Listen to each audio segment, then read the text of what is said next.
Hi, my name's Simon and this is my story. I feel a little bit daunted following last week's amazing testimony from my good friend Hugh at St Michael's. I suppose I've lived my life knowing that there's far more to life than what we actually see, the material world if you like.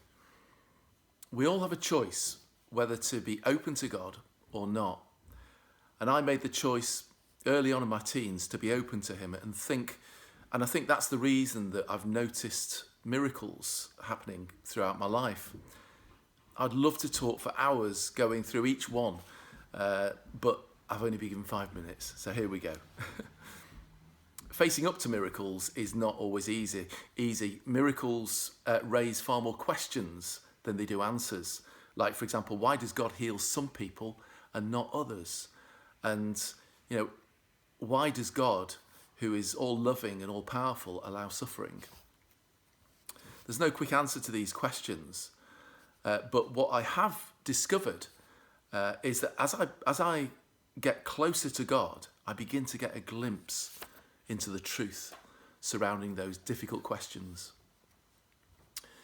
I've witnessed many miracles over the years, healings that have dumbfounded doctors, supernatural events that even the most cynical would need huge amounts of faith in mathematical chance to believe the events were just random. Why am I telling you this?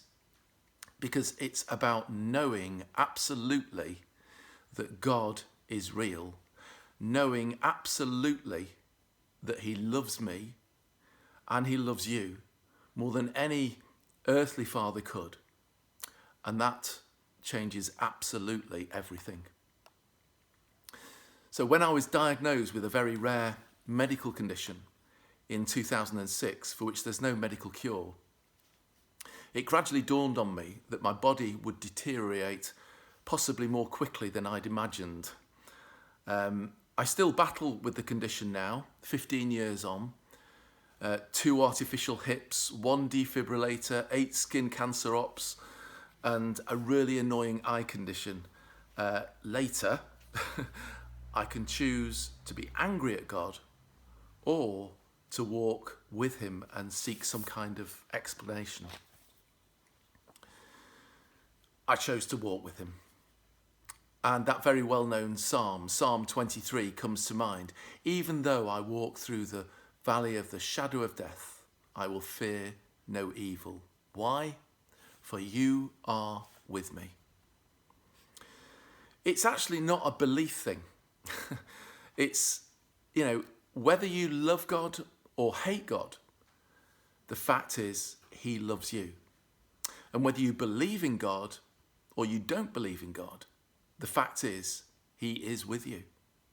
He's with each one of us all the time, through all that we go through, laughing, loving, and even crying with us.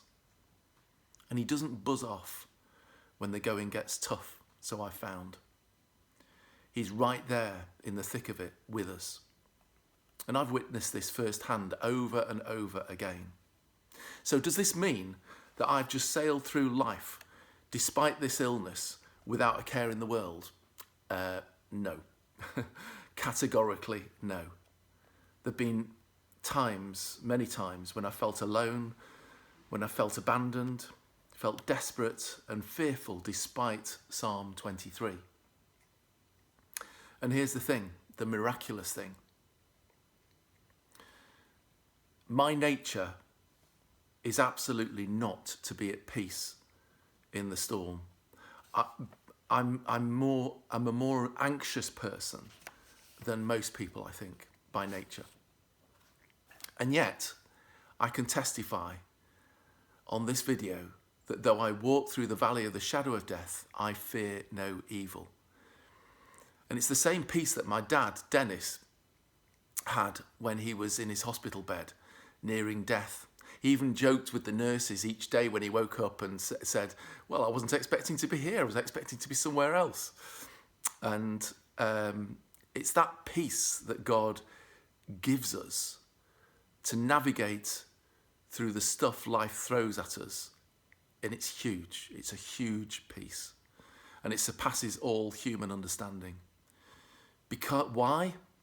because God is real. He is with us, and because he loves us. I've staked my life on it. Helen and I wouldn't be here at the gallery on Brook Road if it wasn't for God showing us absolutely, utterly and unambiguously that he wanted us here. If you want to hear our full story on that, together with all the miracles surrounding it, do let us know. As we begin to soak this truth up into our hearts that God is real, he is with us, and he loves us beyond our wildest dreams, he will meet with us as we soak that truth up. Yes, the God who made the universe and everything wants to be with each one of us, despite all the rubbish in our lives. And that's what Easter is all about. And it's why Good Friday is called Good Friday. And that's worth celebrating and looking forward to at this time of Lent. Thank you.